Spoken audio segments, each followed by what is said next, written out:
Welcome to The Great Awakening. I'm your host, Josh Daws. My guest today is Shane Morris. He is a senior writer for the Colson Center, where he also hosts the Upstream podcast.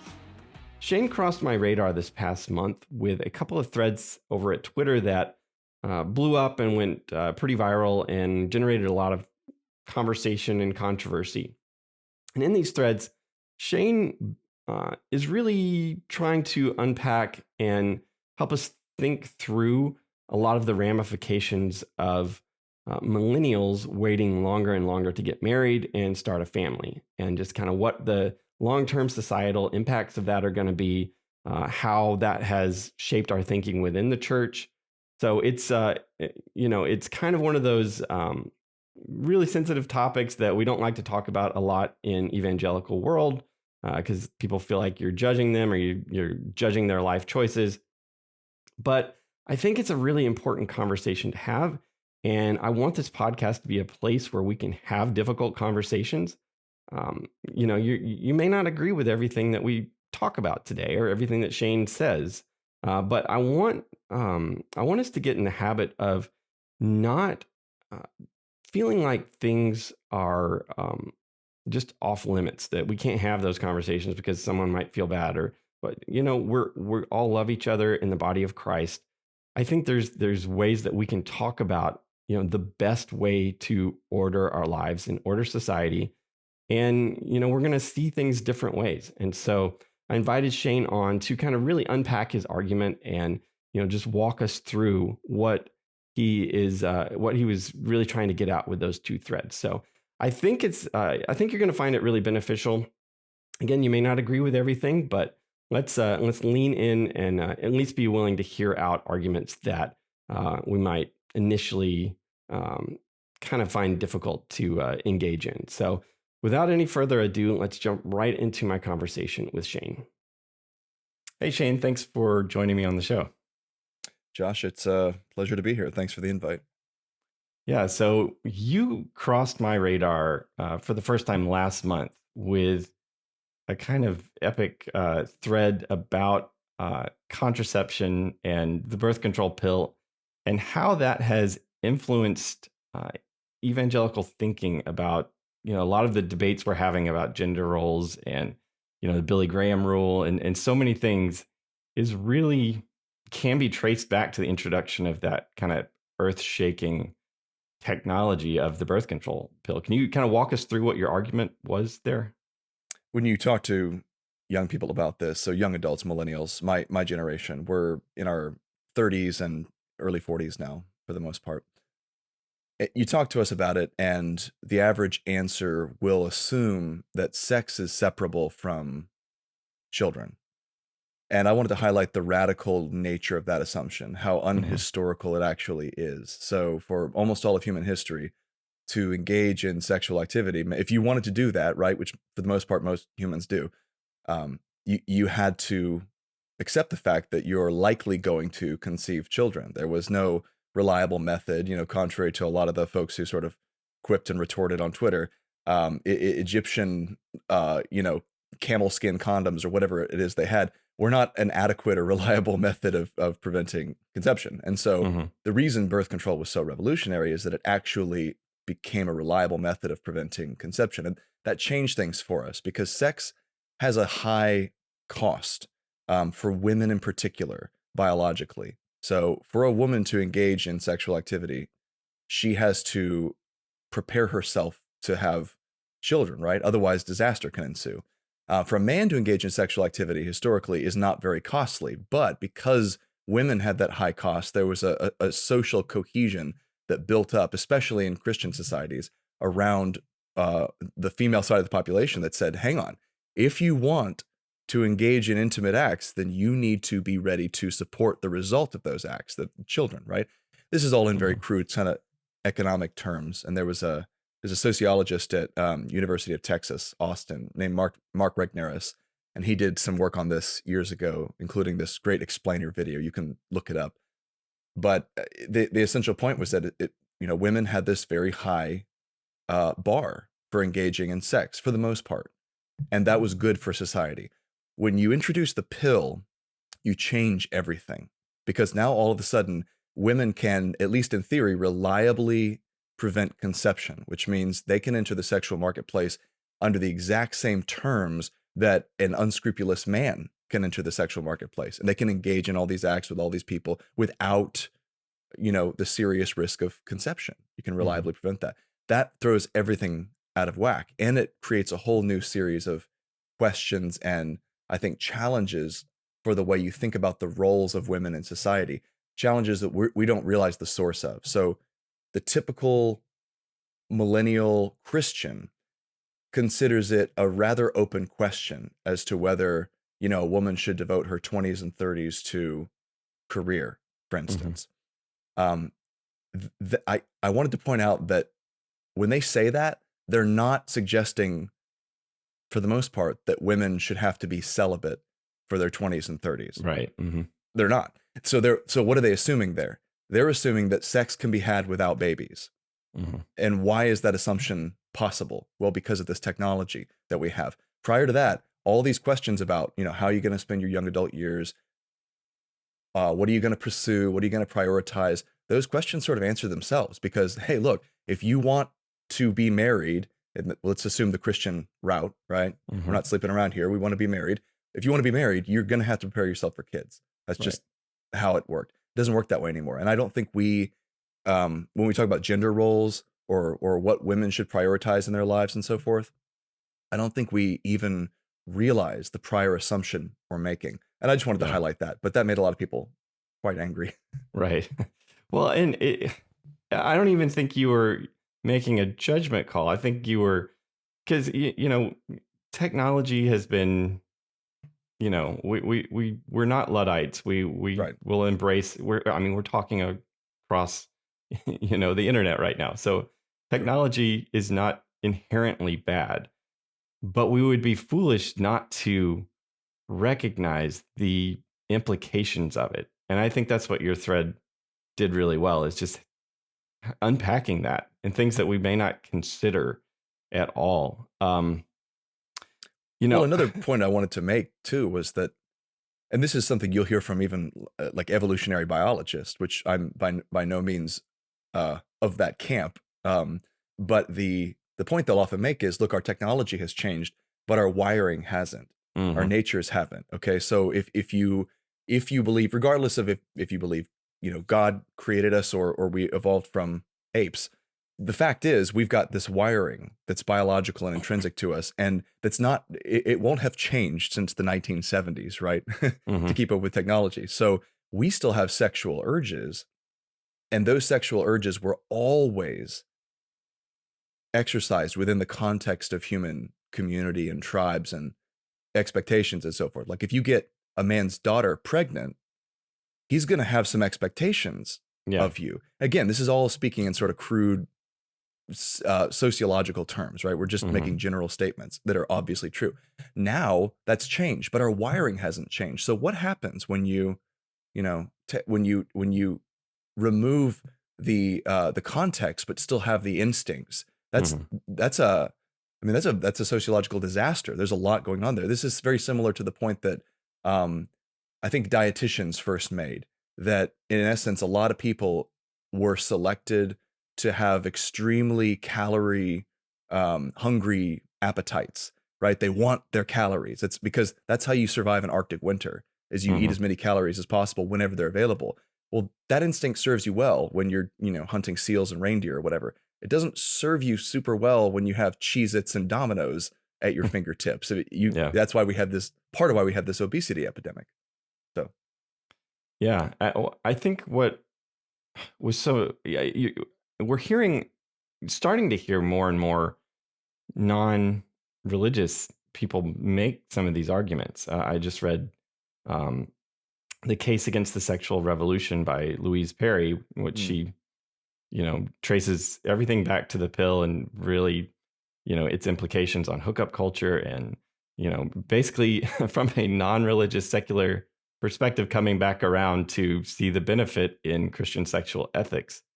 And in a wide range, not just with regard to sexual promiscuity. And I think a lot of Christians tend to look at the sexual revolution and think just in terms of promiscuity without recognizing just how many, how broad that actually is in the way that we think about women in the workplace and what, things like the gender pay gap, was historically because we recognized that the man in most instances has a wife and kids at home, and that work is valuable and it needs to be compensated for. And so there's just so many ramifications. And so I appreciated that you're helping evangelicals to think through this.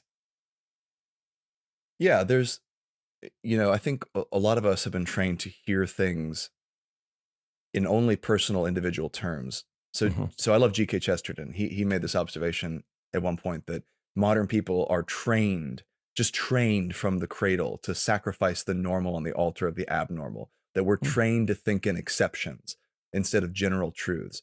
So as soon as we hear a general truth, we take offense to it. We bristle. We're like, well, you can't tell me that I have a duty to to get married and drop out of the workforce and have kids and be a stay-at-home mom or whatever. You can't tell me that I have a duty to work to support a wife and kids or whatever. I'm in my party years. I'm having fun. I back off and, mind your own business. And that's the gist of the response I get from just literally thousands of people when these threads blow up.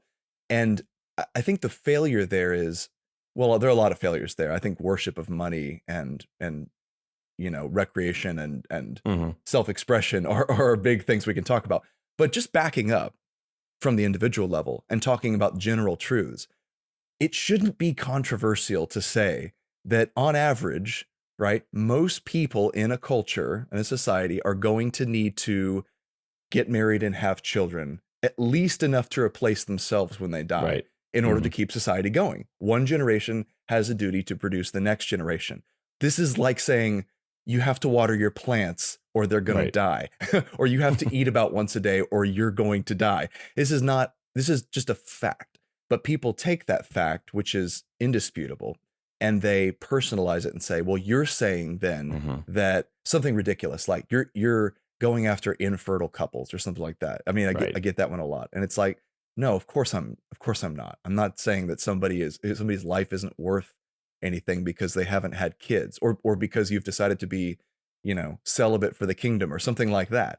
I'm just making an observation that's inarguably true in general, and people take exception to that. And I think it's because we've been trained to think in exceptions. Yeah. Well, too, the other one that I hear a lot when you talk about stuff like this is, well, you're just making an idol of marriage and the family. Yeah. And that one drives me nuts because, if anything, the church should be saying the opposite of what we're hearing from culture 24/7 and everything that we consume. And, I think that kind of brings me to the tweet you had heard around the world. What did you get? Like 10 million impressions? It was something like 10 million impressions and 40 or 50,000 responses. Yeah. So what was that tweet? This was like a couple weeks ago. Yeah. So the original tweet was millennials who are very cavalier about not having children are in for a shock when they enter their 40s and realize life is only half over. What do you do at that point? Keep trying to be sexy and have fun? I expect to see a lot of sadness and confusion about what to do at that point. And then I kind of had a follow-up tweet where I said that in the thread where I said that marriage and family naturally produce context and community. And a lot of people haven't thought about what life is going to be like after their, middle age, their middle years without those contexts. They just think, oh, I'm going to keep on, living that Instagrammable life and trying to be sexy and fun and so forth. And I actually had a Washington Post, I won't name him because he private messaged me, but I actually had a Washington Post columnist message me. He's not known for being a conservative, but he said, I think a lot of the people giving you a hard time right now haven't seriously grappled with what it's going to look like to be in a nursing home with literally no one in the world who has an incentive to care about them, check on them, care for them, or whatever. And I'm not saying that all people in nursing homes who have kids have a great experience. Right. I mean, the fact that they're there says something by itself, but it's living context free in your later years, connection free, ain't a good thing. And we Yeah. don't have to guess at this. We literally have test cases in older graying societies around the world, like Japan, for instance. Yeah. Well, I think the church, on some level, recognizes that, in that we have a growing number of singles, in their 30s and 40s, that because of this, dating economy that you were talking about early, have not been able to find a spouse. And we're obviously sympathetic, to Christians that find themselves in that situation. Um, what's frustrating, though, is that rather than learn from the contributing factors to that, growing phenomenon, and trying to help the younger generations to avoid that, we tend to hold that up like that. Oh no, that's just another life choice that you can do that is completely, fulfilling and doesn't have to be, I think Doug Wilson has done a good job of kind of pointing out the fallacies behind that, yes, we are to look at everything as a gift from God in the generalist sense, that everything that comes from him is for our good and his glory. But it's not, singleness is not, this, amazing gift from God that we're supposed to, just, apart from, the specific, for the kingdom work. It can be a trial and a tribulation that is hard and not something to be aspired to. Well, there's two things to say. The first is to go back to creation and recognize the fact that being single, being unattached, well, it's not good that man should be alone. What does that mean? When you drill right down to it, it means that Adam couldn't do the task that God set for him by himself. So he had to have a helper. And the mystery and magnitude of what the word helper means there is inexhaustible. I mean, the fact that humankind is sexed, that we come in two varieties, and that those two varieties are from top to bottom throughout life are designed to do different things and complement each other in different ways and empower one another's work, expand and grow and beautify one another's work. I mean, we are a dyad. We're intended to work that way. And that's not just in the context of sexual intimacy and marriage. It's not just in the context of childbearing. We're sexed everywhere we go, regardless of whether we're married or not. So that, there's that caveat. But the fact is that that sexuality and marriage and childbearing are at the heart of what God meant by that, because the next words out of his, well, anthropomorphically speaking, the next words out of his mouth were, be fruitful and multiply. In the present creation, that multiplication, that continuation, the generation passing the baton to the generation is part of the order of things. It's created order, and that has to be the norm. It literally has to be the norm for most people, the overwhelming majority of people, unless you want your society to collapse. So that's just a natural truth. So singleness is an exception. We can get that out of the way, from the beginning. The second thing to say is that singleness is an exception for extreme cases and for extreme service. So if you look at, the famous passage where Paul recommends singleness, and he says, in light of the present distress or present crisis, I think everyone should stay as they are. He doesn't just say that. He says, if you're a slave, you should stay a slave. You shouldn't try to get your freedom, because you should just stay in exactly the estate you were in when you were called. And he says all this under the envelope of the present crisis. So I think we should read it in context. If there's a circumstance in which you are called as a Christian to extreme service, let's say you're called to a missionary context where you're going to be in extreme danger. You're going to be transient, in extreme danger, and you cannot provide for a wife and family. Then it is very good to be single in that instance. And that's literally what Paul's doing. That's literally his work, is extreme danger, distress, hardship, and transience. And so he thanks God that he's single. He notes that some of the other apostles are married, and Peter takes his wife along with him. And I can only feel for Peter's poor wife because, you know, For many reasons. yeah, well, right. I mean, she's married to Peter, first of all, but beyond that, it's you know, it's a rough life. So singleness is natural. I'm sorry, marriage and family is natural. It's the norm. Singleness is an exception, and it has to have a purpose. Mhm. Now, what's your average Christian millennial who is citing all these passages, or Christians Gen Zer coming into the game now? What are they doing with their lives exactly? And how well does it compare to what Paul is talking about in the singleness thing? Right. I mean, you can't make marriage happen. I recognize that.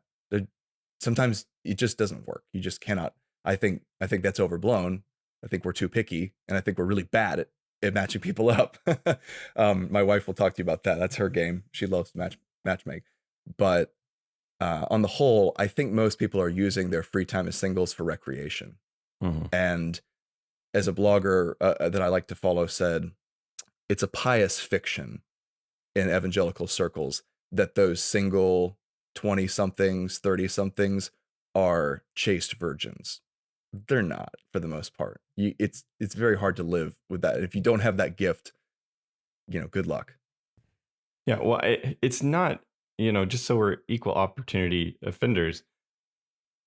There's a good chunk of Christian millennials, and younger that are getting married and spending all of their free time on recreation and Yeah. making that the goal of their life. So Right. it's not, I don't see that as strictly a problem with single Christians. That's a broader problem. Oh, sure. Going back to, because we can separate sex from procreation, we have this unique to history ability now to get married in our 20s and not think about kids until early 40s. Mhm. And then and then we often have to resort to other technology to make that even possible. And so we have there's plenty of ramifications of this, throughout the church. I don't want to just pick on singles, but what advice would you have for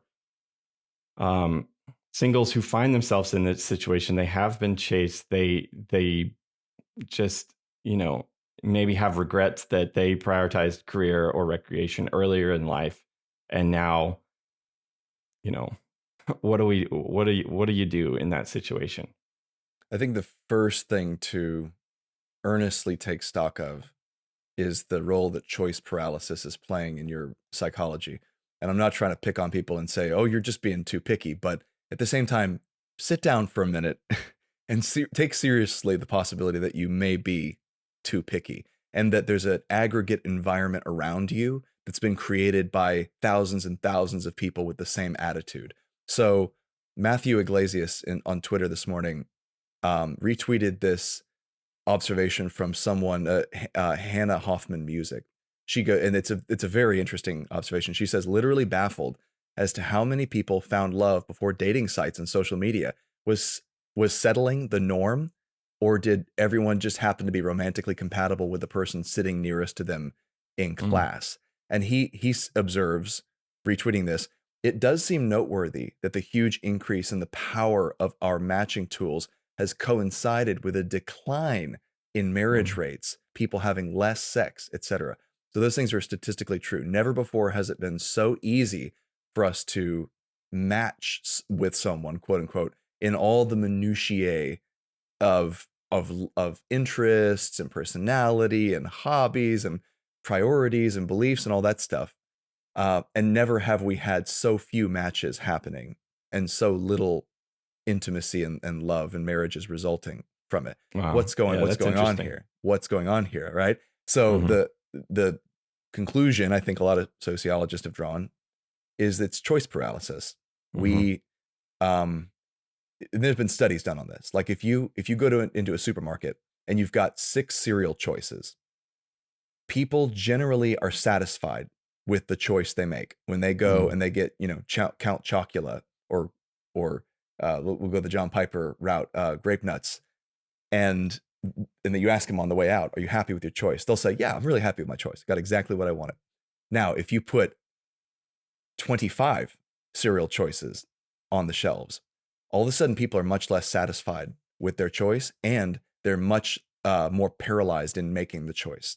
So they can't figure out what to choose. This is also called the blank space or the white space problem. So in these websites like Second Life, where you can literally invent yourself to be anything, people were getting on there for a couple of days and then checking out because there were no limits, there were no givens, everything was optional, and that was paralyzing to them. It was too much freedom. It actually destroyed their happiness in working with that.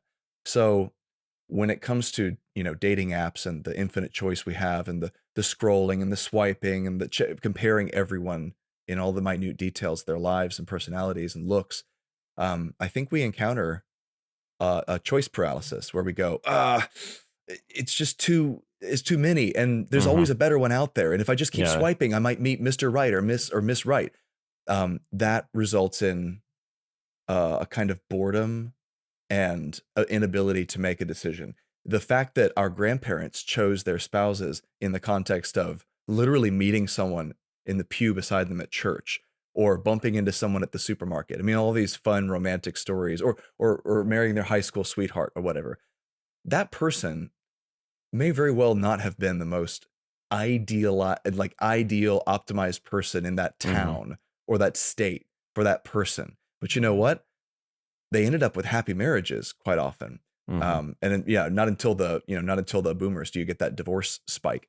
Our grandparents, great grandparents had happy marriages for the most part and low divorce rates, and yet their choices were very low.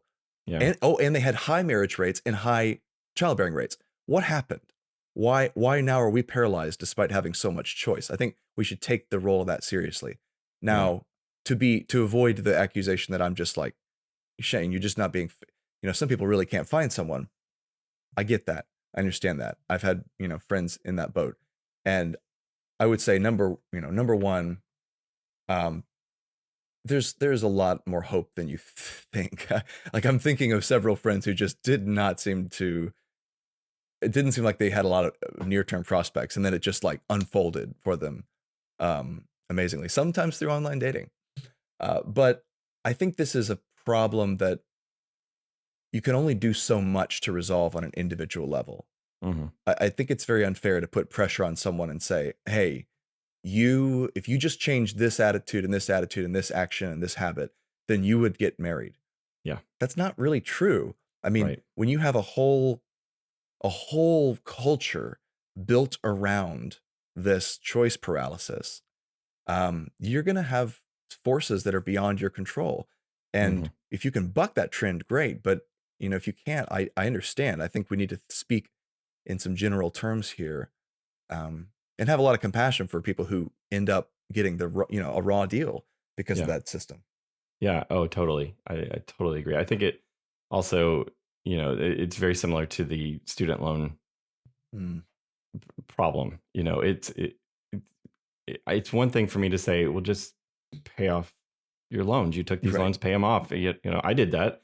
Well, when I went, I had $12,000 in loans, so it's like, yes, I don't think the government should come in and bail it off, bail everyone out, because it's just transferring one debt to another, but that's another subject. But you also have to recognize that there's this culture that has built up, this, this system in place that is compounding the problem. And so it's not fair to, like you said, just put it on an individual basis. What would you say, what message does the church need to be, speaking to, teenagers as they're coming up? I feel like churches are really good about, in the broad sense, saying, condemning consumeristic culture. But then on the practical level, often our advice to young people is to delay marriage, to, focus on, going to college so you can have a good career and worry about all that stuff later. What should we be saying? Well, first of all, since when does college produce a good career? I mean, I think we've been disabused of that myth, thoroughly disabused of that myth. We have millions of young people in this country who've been saddled with student debt that now the executive branch is taking drastic action to try and discharge that debt or forgive that debt, just so we can get this generation moving and out of the rut of student debt. And so millennials are the most educated generation in American history. Something like twice the number of millennials have a college degree, a 4-year degree, as the boomers did.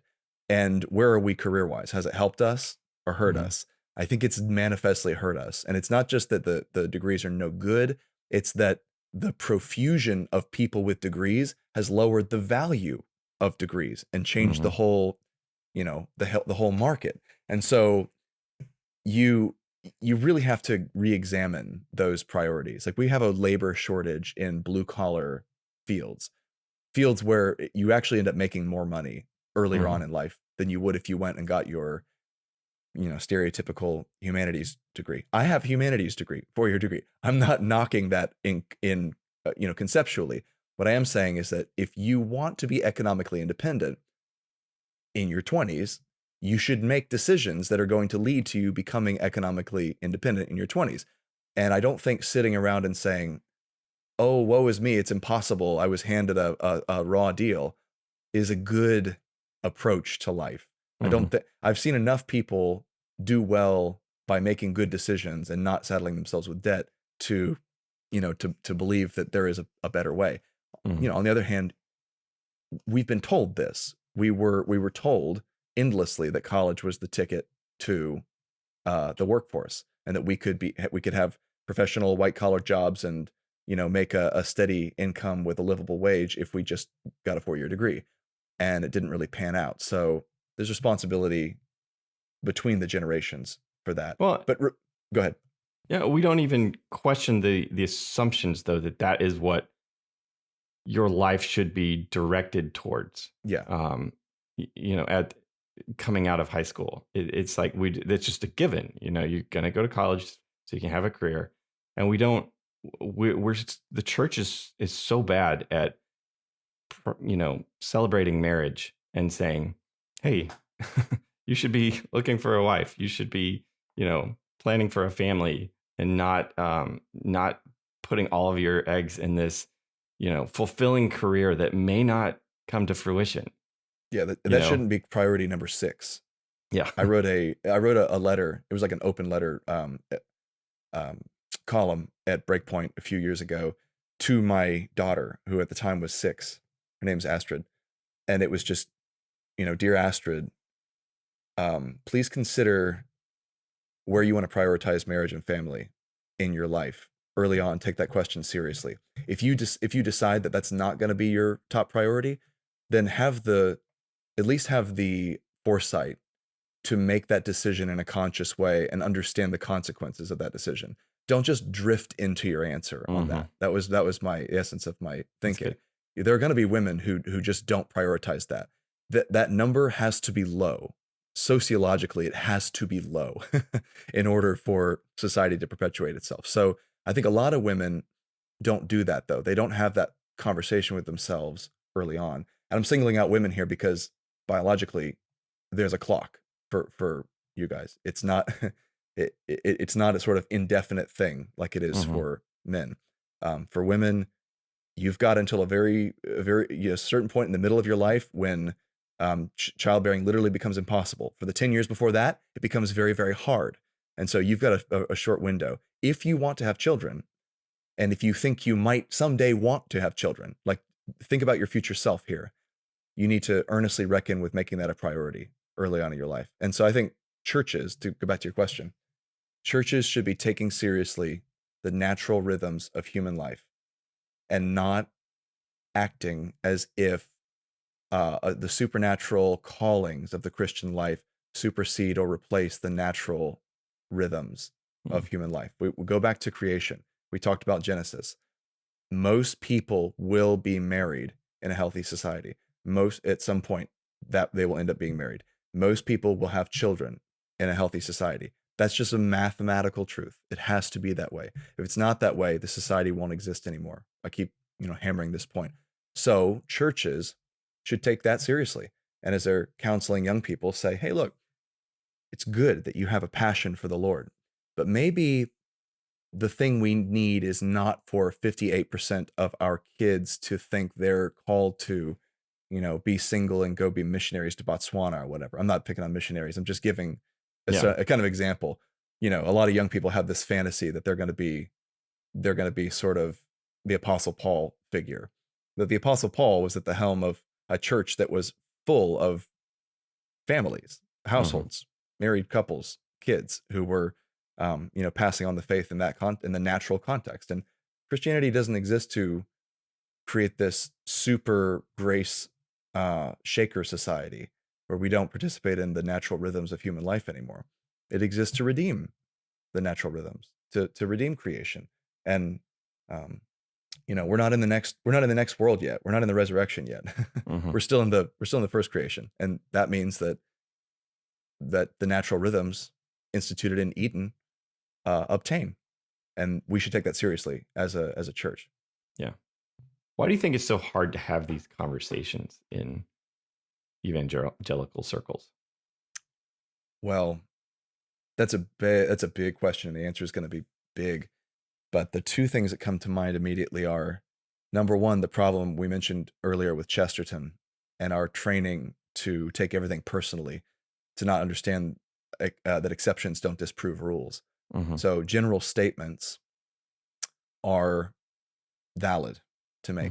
When we say, humans have 2 arms and 2 legs, we're not picking on people who were born crippled or who have had an accident and had an amputation of a limb or something like that. No, it's generally true. Humans are a species with 2 arms, 2 legs.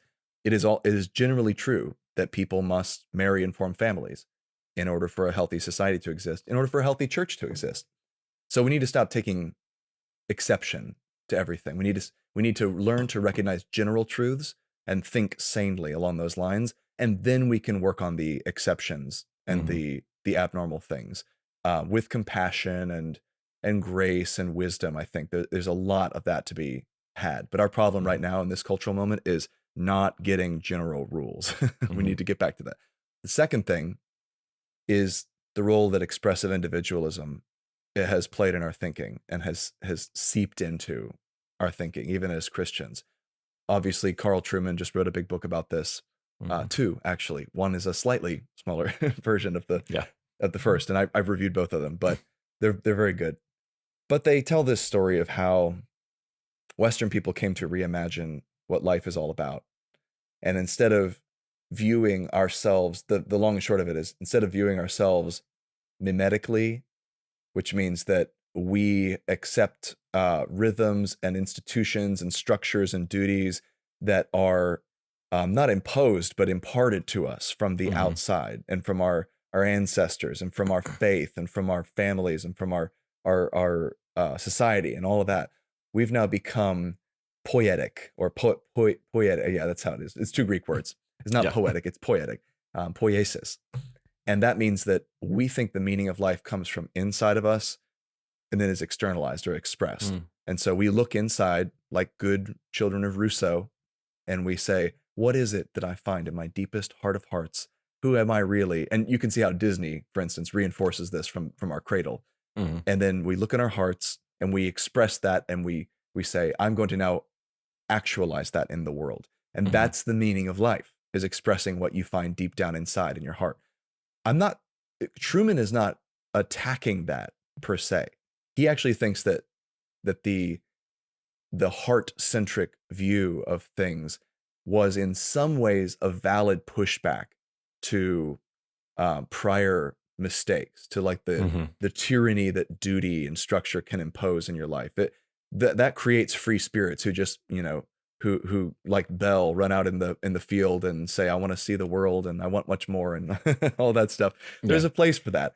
But when it comes to characterize a whole society and everyone thinks that way, it creates its own serious pathologies. And so to bring that into concrete terms in a church, if everybody thinks growing up, I'm going to be Mr. or Miss Ultra Special, I'm the chosen one, I'm going to change the world, my career is going to be the most important career ever, and things I do are going to be like dramatic and exciting and fulfilling, and And everything I do, including my career and whether or not I get married and have kids, it's going to be because it comes from my heart. I'm like a Disney Mm, princess. It's yeah. going to be because it fulfills me. But that's not how most people for most of history lived. And turns out there's not a single good reason why most people today should live that way. But we just assume that. And the Yeah. church kind of allows that mentality to persist. I think it'd be cool to see real pushback against that in church and say, well, hang on, why shouldn't you do a job well that serves people, Hmm. even if it doesn't fulfill your dreams? Why shouldn't you do that? Yeah. Because most people have always done that. Right. Why are you so special? I mean, that would be good for us to hear. Hmm. Yeah. Just the value of good, honest toil. Yeah. That's not something that we aspire to, but there's value in it.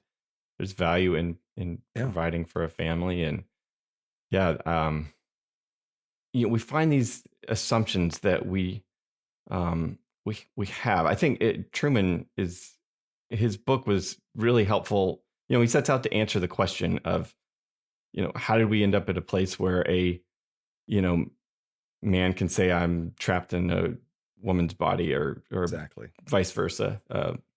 However, those things get so confusing. It goes both ways. I mean, welcome to Yeah, 2022. right. But reading that myself, I was just astonished at the ideas that I had just taken on, that I didn't know, where that the idea of like, oh, I'm just being authentic. I Yeah. didn't realize that goes back to Rousseau, and I'm like, there's serious problems with that line of thinking, and just how much expressive individualism has shaped my whole life. Yeah. When our kids, we had our oldest was 1. I packed up my family and moved all the way across the country to Los Angeles because, I'm the special one that is going to bring Jesus to the film industry. And nobody counseled me that, you know what, your parents are getting older. They would like to be with their grandkids. You Mm. kind of have a duty to, how are you going to make that, possible for them to be in their kids' lives? And I'm not saying no one should ever travel for jobs, and no one should move across country. Obviously not.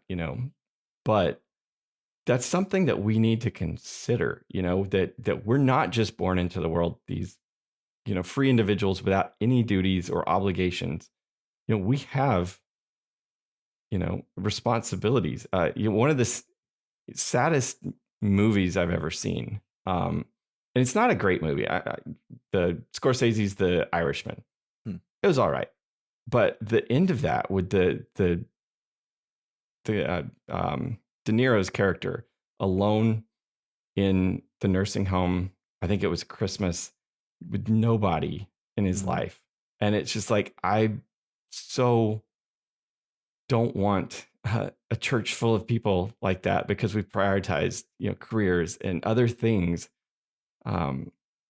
instead of leaning into those thick relationships, thick communities that will be there long after the accolades and the career, you know, yeah, career success is gone. We don't take seriously the priorities that tend to naturally rise to the top in the second half of life. So I think it was Jordan Peterson. I can't track down the quote, but I think in one of his podcasts, he said that our whole society is organized in a way that assumes none of us will live past 40.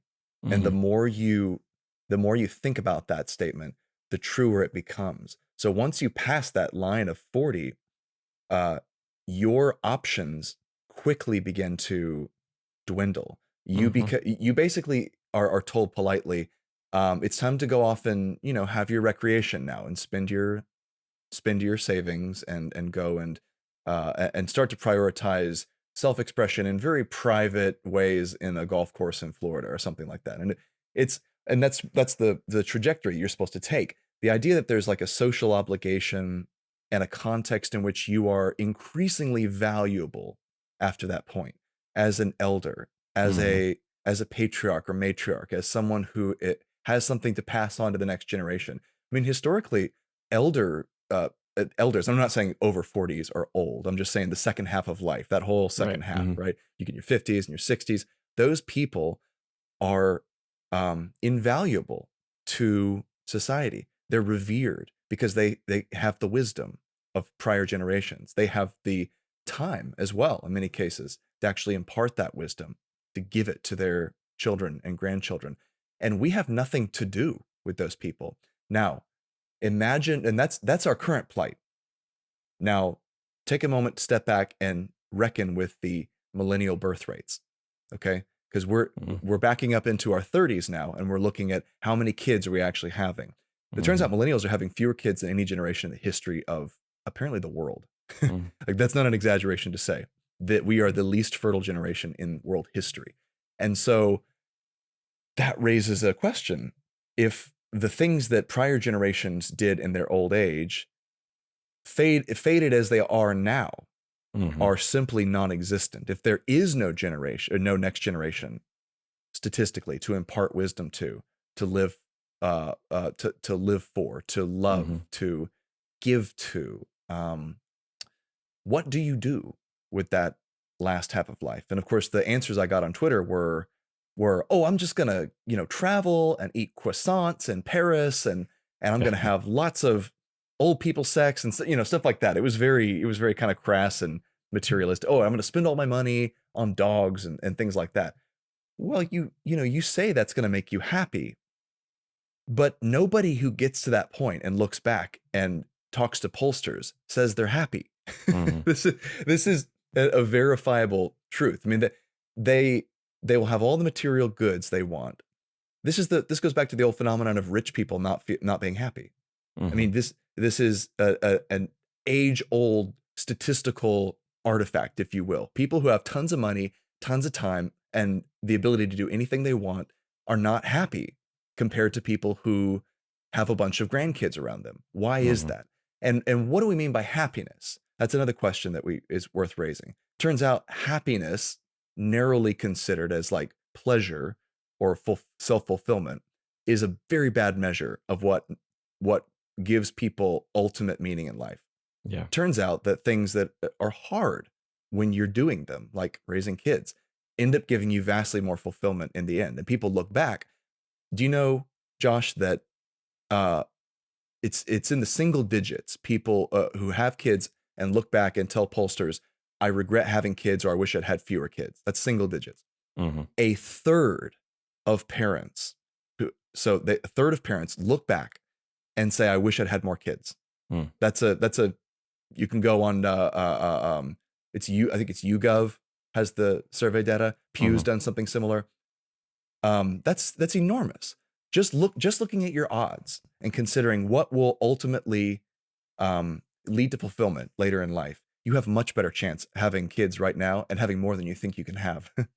Get married first, by all means, but prioritizing family than you do prioritizing dogs and travel and croissants and donuts or whatever. That's just true. So why wouldn't you think in those terms about what's gonna matter to you later in life? Well, we've been trained not to. We've been trained that the only thing that matters is your self-expression. But it turns out people get to the end of their lives and they say, I wish that I had done something, contributed to something that's going to outlast me. Yeah. That has meaning, And that's what the church should be. If we really want human flourishing, we should be pointing people towards those ultimate ends, those things that provide real meaning. And I don't feel like we're doing a great job of that. But, well, if I can press the point home again, I know we're getting to the end of our time here, but the point that I have come to believe is central and that we need to emphasize again and again is that nature is not opposed to grace. God created a world with certain rhythms and institutions and ways of relating to and loving one another. The natural connections that I talked about in that tweet that blew up, that just emerge literally from fertile marriages. We take all that for granted right now, but we don't have a conception of what it looks like for a society to be old, graying, and lacking connections. Mhm. The degree to which some countries, some of the Nordic countries, Japan, these places have become social, political, economic, and psychological wrecks because of the aging, graying population. The fact that old people it's just becoming an institution for old people to just kill themselves at a Mhm. certain point because they have no reason to continue living. We Mhm. don't we don't think about that, but that's part of nature. That's part of what God created. And Jesus didn't come to do away with that stuff. He came to redeem us from the fall and to restore God's good creation. And part of what a restored creation looks like in the here and now is redeemed families living out that Edenic command that was never revoked to go out, take dominion, be fruitful, multiply. Um, and that's part of a fulfilling life for the majority of people. Again, Yeah. not discounting singles. There will be singles. We need singles. That's Paul's pretty clear on that. The harder the times get, the more we need some heroic singles who aren't Mhm. burdened by family. But for the most part, the majority of us will find fulfillment and meaning in those natural rhythms. And the church has got to stop countenancing this ridiculous attitude that just praising natural institutions and helping people take part in them is idolatry. It's not Mhm. idolatry. And you say that right at the very moment when the whole culture is turning against family and male Yep. and female and children. Again, I've used this quote, many people have used this quote from the Screw Tape Letters, but that's what Lewis says. It's the equivalent of bringing a fire extinguisher to a flood. You're Mhm. trying to save a boat that's going under, sinking into the sea by spraying the fire extinguisher, acting like you're going to put out an inferno. We're not dealing with an inferno of worship of children and family right now. We're dealing with a ship that's sinking because nobody is engaging in Yep. childbearing and family. Yep. Well, I always like to. My wife said your shows are getting kind of heavy. can you can you bring a little more hope to it? So I like to end with the question: what is giving you hope right now? That's a great question. My kids are giving me a great deal of hope right now and a great deal of joy because I've gotten into the habit through recommendations and admonitions from friends and spiritual mentors and so forth of trying to view things the way my kids view them and thinking back on what it is like to be a kid. Um, and seeing the fruit of the work that not only my wife and I have done, but other people have done in their lives and the lives Mm. of other children. So I'm part of a community that's built around a classical Christian school here in Lakeland. It's called Geneva Classical Christian Academy, and this school has done such incredible work for a number of years for coming up at about 200 kids right now.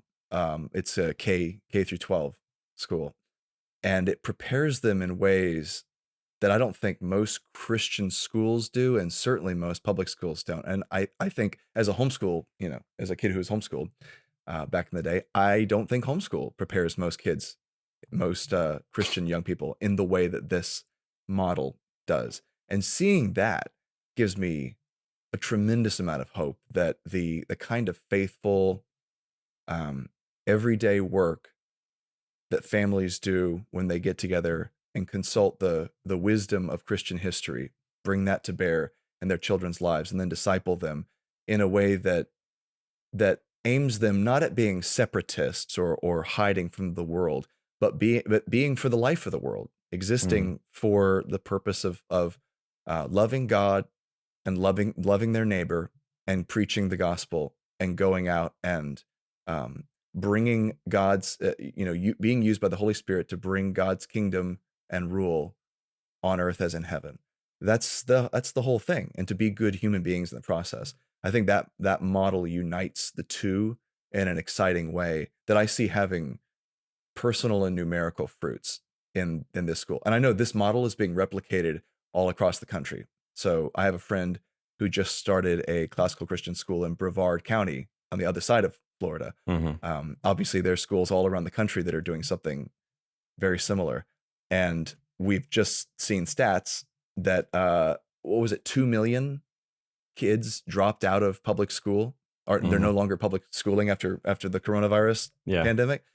So where are they going? A sizable group of those are going to be ending up in classical Christian schools, homeschool Christian schools of some other persuasion.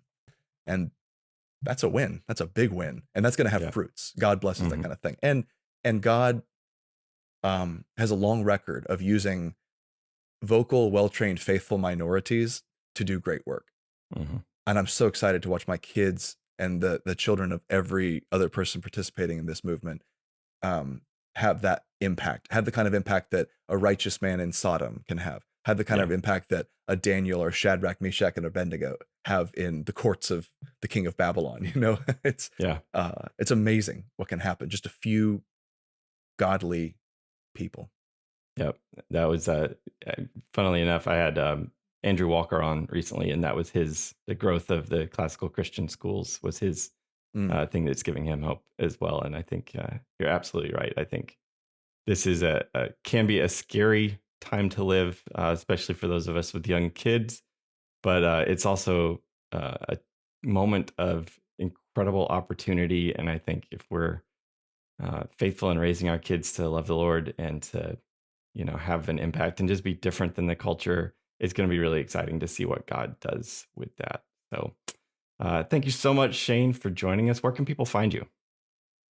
So the best place to find me is going to be on the Colson Center website. Breakpoint.org is going to be the main one. colsoncenter.org is the kind of organizational page.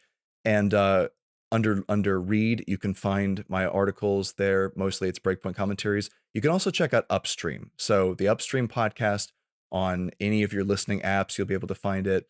Don't go to the economics one. Go to the Christian Worldview one. There's an economics Upstream podcast. I don't think they've done anything for a few years, but don't get me confused with those guys. That's at colsoncenter.org/upstream is another place where you can find all the most recent episodes.